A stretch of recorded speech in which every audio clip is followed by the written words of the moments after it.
Yes, and it's just a good beginning, you doggone right, and a darn good one at that, wouldn't you say?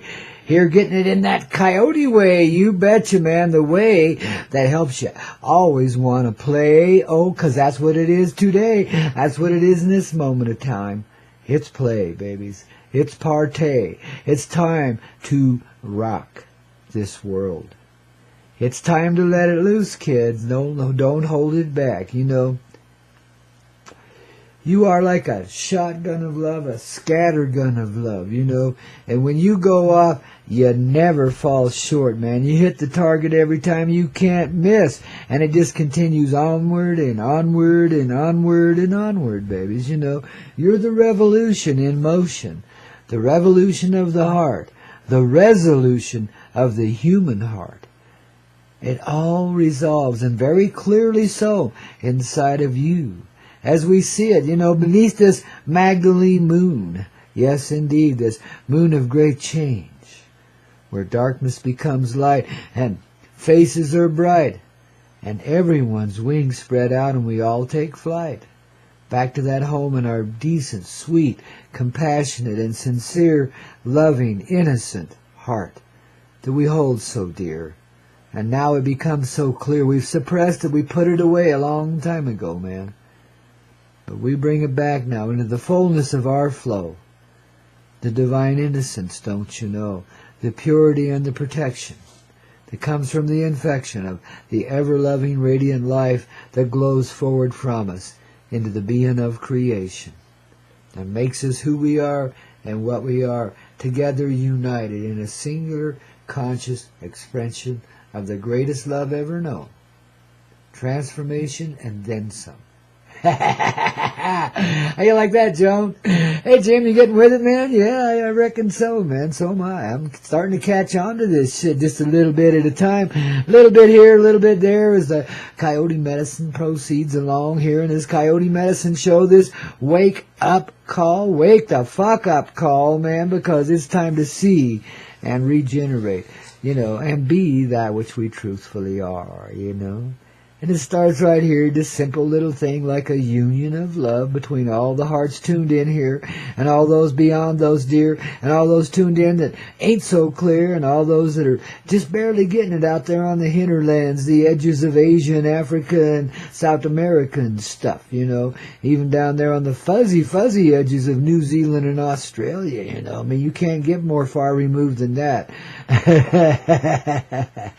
Hey, you want to tune in to Mary Jane Gateway to Paradise on the Conscious Consumer Network tonight? We're going to be talking about, some interesting things in Antarctica and a few other little items of interest. It's all part of the grand disclosure of life and love and liberty and the pursuit of happiness. A good precursor to the 4th of July, I would say, you know, because that's supposed to be the day that we become independent, you know. Others would have us think that's the day that the invaders show up for real. Oh my God, the giants have returned. Just remember, there was a David, there was a Goliath. Perhaps there may still be. Perhaps you're the little guy with the slingshot looking at this 100-foot tall guy saying, oh my God, I hope I can hit this dude. Right in the heart, man. You give him a projection of love that makes him feel like a midget. Because all of a sudden little David is like standing taller than the earth and the sky and the air and the atmosphere. There's just nothing but total love here. The giant melts down, not into a pile of death, but a puddle of love, and rises up, man, a gigantic thunder beam of the heart, there to radiate perfection into creation. Because that's what those two came there for in the first place, to settle the old father and son thing. I mean, shit, it's stupid, man, for fathers and sons to fight now, isn't it? So now fathers and sons unite, and the mother's love surrounds them, and everybody's cool. Magdalene Moon changes everything, yeah, silly fool. You thought you had to wait a few more centuries or maybe a few more generations or maybe watch as humanity became totally and completely obliterated and enslaved. God, we've been that way for so long, but look how free we've been in our slavery, man. It's been pretty cool, really. We got away with it, man, somehow. The divine heart snuck us on through and kept us alive. and kept that life alive, that innocent love inside of me and you and everyone else too. I don't know. I mean, I can remember clearly being a child in this life and knowing that my love could change everything. You know, wondering why I wasn't doing it yet. I noticed I did have a good influence, especially on the ladies, and I was enjoying that. But man, you know, this little 2-3-year-old kid, and I just see this, you know, this world as a different place of being. I didn't see schools, and I didn't see churches, and I didn't see policemen, and I didn't see cavalry, and I didn't see engines. I didn't see any of the divisions. I saw a happy world united in life. And yeah, we were living in kind of like teepees or something, but wow, I think they were skunked up in the air in the clouds or something, you know. I think we were living, you know, apart from the earth, yet inside of her too, and right beside her, and walking upon her the same time we flew over. I think we were living a multi-dimensional existence. I couldn't describe it as such as a tiny little child, but I could sure feel it and see it, you know. And it was amazing contrast between that world and this one. But I knew, as a little 2-3-year-old child, I was here to change it. This energy I carried could do it. And then I just had to tell myself, now you got to do is stay alive, you know. So somewhere in the distant future there, you know, when I was about 42 or so, I found a means, I found the way to go back in time and visit my little creative self before the obliterating trauma hit me, before the bad guys were able to clobber me real hard, you know. Yeah, with my own goodness, let me tell you. It's funny how it all works out in the end, man. You got to read The Atomic Bomb sometime. I know it's a dated book, but it's still a real story, babies. You know, a real life living inside of you. You'll understand this shit too. But anyway, I've found the means to go back through life. It's available on Amazon, by the way, or you can get it at thecoyoteclub.com. I got a good deal on it right now. I mean, I'm, you know, giving it away, basically. Just get on over there and check it out. thecoyoteclub.com. Yeah, and remember, we're listener supported, okay? Appreciate it, babies. Anyway, so I go back there through the time. I mean, I'm sitting still on a mountainside in Oregon. But the angels have come and associated with me, and they've taken my soul presence, my conscious presence, along over the great line of time. I could see all the events and moments, and I mean, you know, I could live this line as I was flying over it, kind of. And then you come back and you land in this place you really loved as a child, you know. When I used to go up on the Assumption Ranch, and when Daddy didn't need me to work, then I could ride their horse, you know. So I went there when I was just 4 years old, the first year that horse and I had connected, and that horse and I were buddies and partners from the word go. I mean, this is a big horse. He stood 15.5 hands tall or so, you know, and has a spotted pinto, man. Beautiful brown, golden spots on this thing. A beautiful disposition. He was a gelding, you know, but oh my goodness, I think he had a little Mustang in him too, because he's just a gorgeous animal, and as steady and as sweet and as wise as you'd ever want to see. So there was me and this horse, you know. I'd secured the horse back in the trees, letting him graze on a little grass while I was skinny dipping in the ranch's pond there, you know, clear, cold spring water, you know, containing about a 20-acre or so pond. God, it was sweet, man. Great place for a kid to go squish your toes in the mud and dive into that cold water and just experience the mountains all around you and the unity of love. I mean, you know, wow, what a gracious moment. And then, you know, it really was some of the funnest times I ever had with a kid. Mainly because me and that horse and that ranch were so united, yet it wasn't a part of my family or my real existence, just something that I drifted in and out of every now and then, you know. But that horse and I, goodness gracious, to this day that connection lasts. So I suppose it was such a pleasant moment, that's why I went back in time to see myself there. And I approached myself as an adult presence, talking to my little 4-year-old self just before the nastiness was really about to happen. The shit was about to hit the fan for that little kid. I looked at him and he could see me and he knew who I was, you know. And he kind of smiled and we kind of hugged, you know. And then I stood back and I looked at him and I says, kid, there's some real shit coming, you know, and you're going to have to be strong to live to tell about it, to know it, to feel it, to be it. But that thing that you've been dreaming about, it's real. Look at me now. I'm like 40-something, and I made it. See? You can do it, buddy. Whatever comes, whatever it is, you're built for it. You can take it. And things like that, you know. And he and I played around a little bit on the banks of that little pond there and in the trees. And then I had to go back to where I was living then, you know, and let the kid be. But oh my God, you know, it's like when I really started to becoming aware of my really innocent self and remembering the dream that I'd been born with and the reality I knew in that dream, you know, that I could see it coming into being. And that I really was here to change it, and that you know, I would have to go through a lot of hell to do it, because I was basically taking on the gifts of humanity in a burdensome sort of way, so that I could work it out for those that couldn't quite figure it out yet, those that were enslaved by it. In other words, I could submit to this slavery to a certain extent and go through the horribleness that I had to go through, but at the same time, I would come out of it as an alive and intact soul presence, an awakened heart inside of a human being. I'd be one of the first, you know, in this generation to crack open the code again and get to rocking in the reality, you know.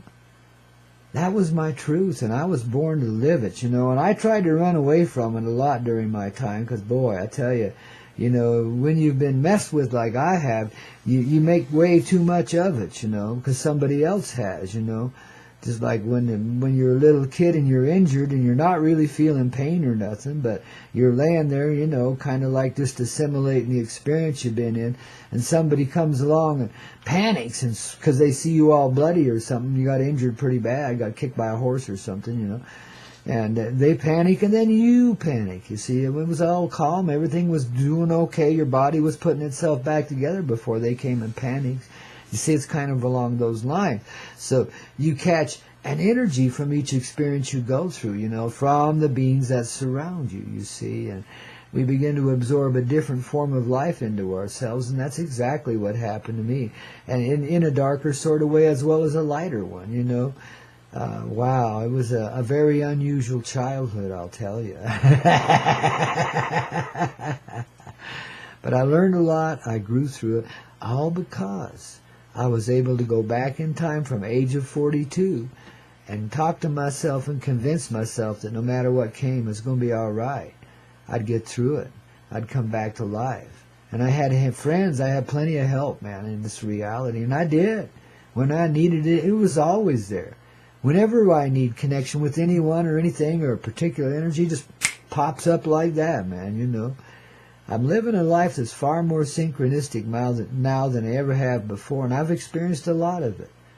But it's starting to grow now into this new way that gets more and more multidimensional, as we call it, you know, and this love just continues to expand and grow, because I'm finally letting myself fulfill the dream I was born with and play the little role I was assigned here.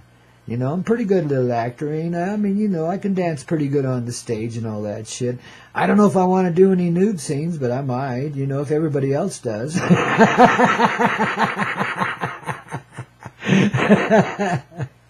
Hell of a show we got here in this rock and roll medicine show, this earthly reality. Eh? Ain't you glad you were born to be it? Born to see it, born to live it, same way I was. See, you're starting to remember your dream, which is the same basic dream in all of us, really, as I talk about mine. See how we cue each other up? See the function of an oracle? An oracle is just a reminder of what you already know. A storyteller, a humorist, a fun little coyote guy that can let this light shine so that you see that it's your light shining, you know, back to you, you know. It's an oracle sort of thing. But each and every one of us is the oracle. You know, it's not just me. I'm just, you know, a beginner, you know, and I'm, you know, here practicing the sharing of great love, you know, from 9,000 feet high in the Rocky Mountain sky. What else can you do here but take off and fly? You're so high. You see? That's the way we play it on HazyRadioNetwork.com. HazyRadio.com. We got it on. You betcha. And you want to be here, babies, and get it clear, because it ain't so hazy anymore, is it, dear? No, it ain't. We're catching on. We're getting strong in our union of heart. We're beginning to understand and feel and let it grow. I mean, I admit there's still some apprehensive feelings inside, but they're just old energies that just got to finish up with their little part of the ride. You see, just like we've assigned ourselves roles to play, well, the energies inside have assigned themselves roles to play too. You know, it's kind of cosmic. Inside reflects the outside, it reflects the inside, you know. So in other words, we're correcting the same energies no matter what level we're dealing with them at. You see, and your heart's there really in all dimensions dealing with the same energies and bringing them back to life and into equity.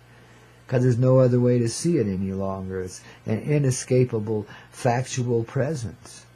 Because beings like me, you know, and others, because I'm not the only one, thank goodness, but we've managed to squeak on through and do what we came here to do. And so, as you begin to see in your life, have you. You don't always recognize it. Sometimes you do, and a great reward comes your way in the feeling, the contentment of knowing you've done what you come to do. But that it's only a beginning, too. Because what we were born with to fulfill, yes, that is a beginning. So we went through all of this experience just to get to this moment of beginning, where that child with the dream, alive, in perfection, inside of him or herself, can come back to life in the full presence of the adult person we are right now, and regenerate us and all the creation around us as a result. See, it was always designed this way. And that's been the plan that's been hidden from you, you know, for a long, long time, so you'd have no hope. You'd feel like there was never going to be a way out of this shit, that it was always going to be terrible and just be getting worse, you know. Well, it was a feeling we chose to feel. We have to hit rock bottom in order to appreciate the top now, don't we? Or the centering energy that brings it all together. The 7 points of light with you at the center of those 7 points of light, being the creation that you are, and those 7 points expressing the rest of it. Yes, in that spherical, spiral, torus sort of way, man. You betcha, the big donut, man. Why do you think cops like donuts? It reminds them that they are part of the essential universe, even though they've been separated from it by some psychological brainwashing, man, you know. And you guys up there in South Dakota, you rainbow childs, oh, I'm so happy you're gathering there in the magic of those Black Hills. That's a beautiful thing to be doing. And I know you're surrounded by cops right now, but just remember, it wasn't that long ago, I think it was down in Wyoming, where the guys just mobbed the cops with love. And the cops split and left you alone to have a good celebration. Well, maybe something like that's about to take place here. Maybe there's a reason why all those cops are en masse there. And maybe you're there to just sit down and radiate love so powerfully that they can't help but melt right into it too. You see naked cops dancing in the sunshine? I do too, man. I see gun belts tossed into the creeks. I see an end to the violence and the pain that it creates. And the pain that creates the violence in the first place. So you guys sit down there around your campfires once you get assembled there, and you join in circles, an ever-increasing circle of joined hands and joined hearts, and you radiate that love outward into these police persons and everybody else that's present there, all of this creation. Consciously unify your love this way and radiate that. I tell you what, you can begin the transformation right there. It's everybody's beginning. Do it right now, you know, as soon as you can. And do it for an hour or two if you have to, or a day or two if you have to. People can come and go as they please, but keep the connection. Keep the radiance going. I don't think it'll take but 20 minutes or a half an hour, because you guys are such love bunnies to start with, you know.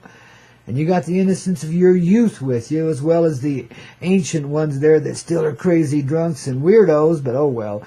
Tolerated, man. They got good hearts. They're coming out of it too, just like the rest of us, you know. We all been there, done that in some sort of way. We all carry our own brand of insanity right along with all of our other characteristics, you know. We're all a little disjointed and a little disconnected in the old human way. Damn right. I mean, there ain't anybody that's got a full deck yet. But we're sure retrieving them, man. I mean, you know, I think we're down to the last card now, and it's the Joker, and the Joker is wild. But it's also the transformative miracle in motion.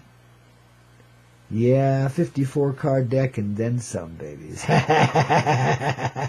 can have 5 aces in this game, maybe 6 in a 5-hand play, man. What the hell, you know? You got to win the pile somehow, don't you? Pair dice. Shake them dice, man. They always come up 7 or 11. You're always poised at the gateways to heaven. You're the winner. Step right in. Be who you've been, be who you are. Be who you are right now. And let go of the judgmental effects of the past and all the burdens you've carried for the ancestors, etc.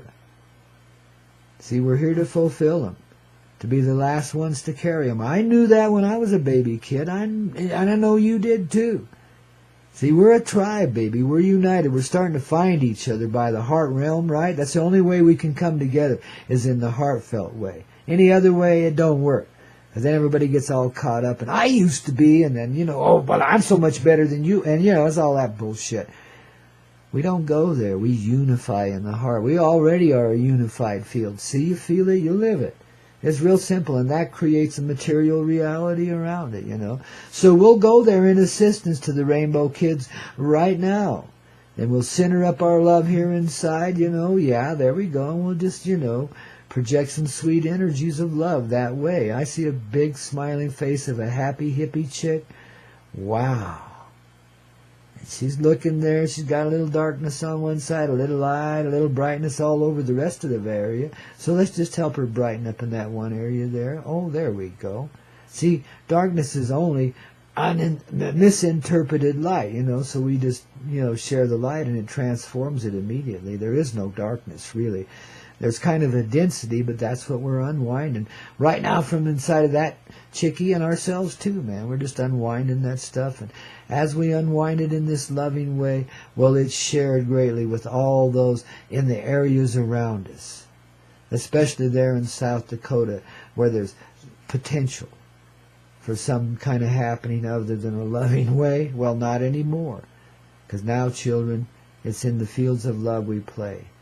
And so do the officers of the law, etc. And all the little spies amongst you be revealed, so the people can be at ease and fulfill their purpose together, which is to gather and share great love with one another and all of this earthly reality, to show the Mother Earth the greatest of respect and to honor her heart. And that's a decent thing to do, guys. And I admire and love you for it. And I can't help but bless you for it. And the whole Vibe Tribe, they're with you right now. A singularity of heart presence. And with those united over on Mount Shasta, too, that I talked to this morning, howling on the mountainside. There's some great gathering things going on right now, people. It's the new love arising in reality. It's the people's heart becoming consciously present and gathering together because they want to share the wealth of their conscious presence. It's a far different thing, yet it's the same thing we've been doing all along. We're just now more conscious of it. So it's happening. And we can influence and affect things in our life like this all the time. We are the power. And the power's in our heart, the love. Not in the mind. You can't design. You can only flow. The same way we do right now here on this Coyote Medicine Show. Only on the Hazy Radio Network, don't you know? Rainbows, you got the flow. Let's see what you do with it. Love you guys, man. You're just rocking out there. I mean, this is one of the most expansive Free Day Fridays we've ever experienced here on the Coyote Medicine Show. And I don't feel it doing anything but just grow and mow and mow and mow and mow, don't you? Oh, babies, how about a little Creedence? I think that'd help wake us up a bit more and help us expand in love and get on the glow, don't you? Coyote Man thinks so. No, I reckon it's true. I sleep on a rainbow, hiding from the wake of the tide. I am asleep on a rainbow, hoping for the rest of the ride.